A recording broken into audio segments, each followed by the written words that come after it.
Summer అంటే రిలీజ్ల సందడే గుర్తొస్తుంది. బట్ ఫర్ ఎ చేంజ్ 2024 సమ్మర్లో మాత్రం షూటింగ్లతో సినీ ఇండస్ట్రీ మొత్తం కళకళలాడిపోబోతోంది. ఇప్పుడు చేస్తున్న ప్రాజెక్టులకి ఫుల్ స్టాప్ పెట్టేసి నెక్స్ట్ సినిమాల వైపు ట్రావెల్ చేసేవారు కొందరైతే, చేస్తున్న సినిమాల్ని కంటిన్యూ చేస్తూనే కొత్త ప్రాజెక్టు పనుల మీద ఫోకస్ పెంచాలనుకునే స్టార్స్ మరికొంతమంది. ఇంతకీ ఎవరు వారు? చూసేద్దాం రండి. సంక్రాంతికి కుర్చీలు మడతపెట్టి మరీ బాక్సాఫీస్ ని కొల్లగొట్టిన స్టార్ మహేష్ బాబు.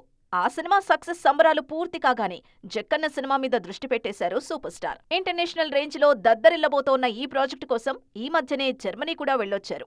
ఈ సమ్మర్ కి కంప్లీట్ గా రాజమౌళి సినిమా సెట్ లో ఉండే అవకాశాలు పుష్కలంగా ఉన్నాయి. అటు ప్రభాస్ కూడా కల్కిని కంప్లీట్ చేసి రాజాసాబ్ ప్రాజెక్టు మీద ఫోకస్ పెడతారన్నది న్యూస్. ప్రస్తుతం యమవేగంగా షూటింగ్ లో పార్టిసిపేట్ చేస్తున్న హీరో అల్లు అర్జున్. పుష్ప 2ని ఆగస్టులో రిలీజ్ చేయాలంటే ఈ సమ్మర్లో ఆ సినిమా మీదే బన్నీ ఎక్కువ కాన్సంట్రేట్ చేస్తారు.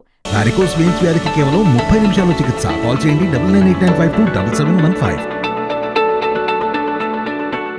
దాంతోపాటు నెక్స్ట్ త్రివిక్రమ్ సినిమాలో నటిస్తారని, ఆ movie story discussions, pre production పనులతో బిజీగా ఉంటారని టాక్. కొరటాల దర్శకత్వంలో దేవర సినిమాలో నటిస్తున్నారు తారక్.